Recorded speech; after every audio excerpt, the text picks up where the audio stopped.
आपको कार्यभार सौंपा सर, क्या कहेंगे? बेदी जी को बधाई देता हूं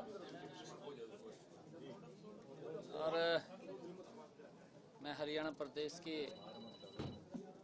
सभी लोगों का दिल से बहुत बहुत धन्यवाद करता हूं, जिन्होंने एक बड़ा बहुमत भारतीय जनता पार्टी के पक्ष में तीसरी बार दिया है। देश के यशस्वी प्रधानमंत्री आदरणीय नरेंद्र मोदी जी और डबल इंजन सरकार की जो नीतियां थी उसके ऊपर मोहर लगाई है।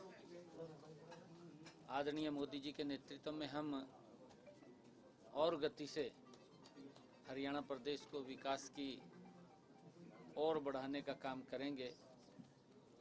हमारे सभी मंत्रीगण को विभागों का बंटवारा भी हुआ है और सभी मिलकर के जो अपेक्षा से हरियाणा प्रदेश के लोगों ने बड़ा बहुमत दिया है, तीसरी बार दिया है, भरपूर प्रयास करके हम सब मिलकर के उन अपेक्षाओं के ऊपर खरा उतरेंगे और हरियाणा को विकास की एक नई ऊंचाइयों पर पहुंचाने का काम आदरणीय मोदी जी के नेतृत्व के अंदर करेंगे। सर, विधानसभा कब बुलाई जा रही है? शपथ के लिए 25 तारीख को विधानसभा के अंदर सभी माननीय विधायकों की शपथ होगी। उसके बाद विधानसभा का सत्र भी आएगा, परंतु 25 तारीख को सभी विधायकों की शपथ होगी। सर, एक याचिका लगी है, आज फिर से याचिका लगी भर्तियों को लेकर, जो आपने रिजल्ट जारी किए थे वो खारिज हो गई। पहले भी एक याचिका खारिज हो चुकी है, कैसे देखते हैं आप? दूसरी याचिका खारिज हुई है सर। देखिए, कांग्रेस के लिए दुर्भाग्यपूर्ण है कि हरियाणा के युवाओं को हमारी सरकार ने जो बिना पर्ची बिना खर्ची के उनको रोजगार देने का काम किया। कांग्रेस सपने में रही कि हम आएंगे, हिस्सा बांटेंगे, हिस्से के आधार के ऊपर नौकरियां देंगे, और उनका ये मोटिव भी रहा है कि कहीं ना कहीं युवाओं के जो भारतीय जनता पार्टी की हमारी सरकार ने युवाओं को बिना पर्ची बिना खर्ची के रोजगार दिया है, उसके अंदर रोड़ा खड़ा करने का काम समय समय के ऊपर ये कांग्रेस पार्टी करती रही। ये भर्ती रोको गैंग ये कांग्रेस के द्वारा प्रायोजित है और कांग्रेस के द्वारा ये खड़ा किया गया है। माननीय हाई कोर्ट भी अब इनको पूरी तरह से समझ चुका है कि ये लोग डिस्टर्ब करने के लिए हरियाणा के युवाओं को इस प्रकार के इनका जो एजेंडा है उसको लेकर के आते हैं। इनके ना तो कांग्रेस पार्टी में जान रही है, ना भर्ती रोको गैंग में अब रही है। माननीय हाई कोर्ट ने उसको समझ करके खारिज कर दिया सर, दिल्ली की और कांग्रेस को हरियाणा की जनता ने खारिज कर दिया है। सर, दिल्ली की मुख्यमंत्री आरोप लगा रही है कि जो पोल्यूशन दिल्ली में हो रहा है उसके जिम्मेदार हरियाणा है। यमुना का गंदा पानी जो है वो दिल्ली पहुंच रहा है और साथ ही साथ पराली का धुआं वो दिल्ली पहुंच रहा है। इस तरीके के एलिगेशन दिल्ली की जो मुख्यमंत्री है आतिशी सिंह लगा रही है, इस पर क्या कहेंगे सर? पराली मैनेजमेंट के लिए क्या कर रहे हैं सर? आम आदमी पार्टी जब से दिल्ली में उसका जन्म हुआ है अपने आप तो काम नहीं कर रहे हैं, दूसरे को पर आरोप जरूर लगा रहे हैं। आपने देखा होगा उनका कार्यकाल, भाई आपको इतना समय दे दिया दिल्ली की जनता ने। केजरीवाल साहब छाती पीट करके कह रहा था कि मैं सबसे पहले यमुना को स्वच्छ करूंगा, निर्मल करूंगा। दुर्भाग्यपूर्ण है, आरोप ही लगा रहा है पिछले 10 वर्षों से। आम आदमी पार्टी कभी किसी को ऊपर आरोप लगाती है, कभी किसी को ऊपर आरोप लगाती है, अपने गिरेबान में नहीं देखते। केंद्र सरकार ने यमुना को निर्मल स्वच्छ करने के लिए 6000 करोड़ रुपया वो आम आदमी पार्टी दिल्ली को दिया है कि उसको स्वच्छ किया जाए।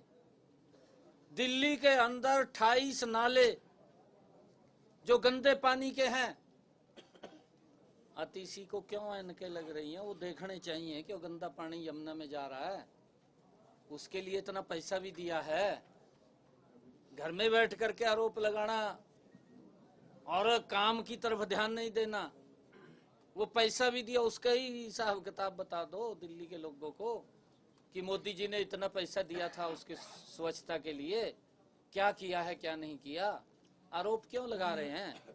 इस प्रकार के आरोप लगाना ये उसके डीएनए के अंदर है। काम नहीं करना, आरोप लगाना। मैंने आतिशी को कहा था जब उन्होंने मुख्यमंत्री पद की शपथ ली थी, शायद आप लोगों के पास वो बाइट भी होगी, मैंने कहा था कि केजरीवाल के रास्ते पे मत चलना, आप थोड़ा रास्ता अलग करके दिल्ली के लोगों को राहत देना। परंतु वो तो हूबहू उसी के रास्ते पे चल रही, उससे भी आगे चल रही है। दिल्ली के लोगों को कहाँ राहत मिलेगी? दिल्ली के लोगों को राहत ये रह गए और कुछ समय रह गया है, अभी साफ होने वाले हैं। ये खाली लोगों का झूठ बोल करके और दूसरे के ऊपर आरोप लगा करके ये वोट बटोरना चाहते हैं। अब इनकी नीति को समझ चुके हैं। जिस प्रकार से कांग्रेस झूठ का सहारा लेती थी, ये भी झूठ का सहारा लेते हैं। परंतु अब इनका चेहरा, इनका नकाब उतर चुका है। अब जनता समझ चुकी है, अब इनको सबक सिखाएगी। सर, पराली मैनेजमेंट को कुछ लेके हरियाणा क्या कर रहा है सर? पराली मैनेजमेंट को लेके देखिए, हमने पीछे भी पराली मैनेजमेंट को लेकर के अच्छा काम किया है। माननीय कोर्ट ने उसकी प्रशंसा की थी और आम आदमी की सरकार को ये कहा था कि आप हरियाणा से सीख लें। ये कहा था माननीय सुप्रीम कोर्ट ने कि आप वहां से सीख लें और अपने लिए भी पराली प्रबंधन का काम करें। हमने यहाँ पर अभी अधिकारियों को मैंने कहा भी है कि मैं किसानों से भी, अपने हरियाणा प्रदेश के किसानों से अपील करना चाहूँगा कि आप पराली ना जलाएं इससे, क्योंकि हमारी जो उर्वरक शक्ति है वो भी खत्म होती है, हमारी जमीन बंजर होती है और हमारे किसान बड़े सम्मानित हैं। मैं अपील करना चाहूँगा कि हम पराली ना जलाएं, दूसरे को भी रोकें। अगर कोई पराली जलाता है आगे आकर के किसानों से अपील करूंगा, क्योंकि हमने उसके लिए अलग से प्रावधान किया है। अगर प्रति एकड़ वो पराली उठाता है, आग नहीं लगाता, तो 1000 रुपये प्रति एकड़ के हिसाब से भी हम उसको इंसेंटिव देते हैं। और हमने अलग अलग जो इंस्ट्रूमेंट हैं उसको इकट्ठा करने के, चाहे रिपर है, बेलर है, उसके ऊपर भी हम सब्सिडी के ऊपर किसान को देने का काम हमारी सरकार कर रही है। मैंने अभी कहा है कि अगर और आवश्यकता है तो उसको आगे बढ़ाने का काम करें ताकि किसान को कोई दिक्कत ना आए। हम किसान के हित के अंदर, किसानों के जो सुझाव हमारे पास आते हैं हम उनको प्राथमिकता के आधार पर लागू करते हैं। और मैं अपील भी करना चाहूँगा अपने सभी किसान भाइयों से कि क्योंकि माननीय सुप्रीम कोर्ट ने पूरी प्रशंसा हमारे हरियाणा के किसानों की है कि आप देखिए किसी के क्योंकि विपक्ष है, विपक्ष इसी प्रकार का दुष्प्रचार करता रहता है। हम सब इस बात को जागरूक होकर के पराली ना जलाएं और पराली जलाने से कई प्रकार के नुकसान होते हैं, उन नुकसानों से हमें बचना चाहिए। यही मेरा अपील। सर, विधानसभा में आपकी ऐतिहासिक जीत हुई, नगर निगम के चुनाव के बारे में कोई विचार कर रही है सरकार? बिल्कुल कर रही है, सभी चुनाव होंगे, सब चुनाव होंगे। ठीक है सर।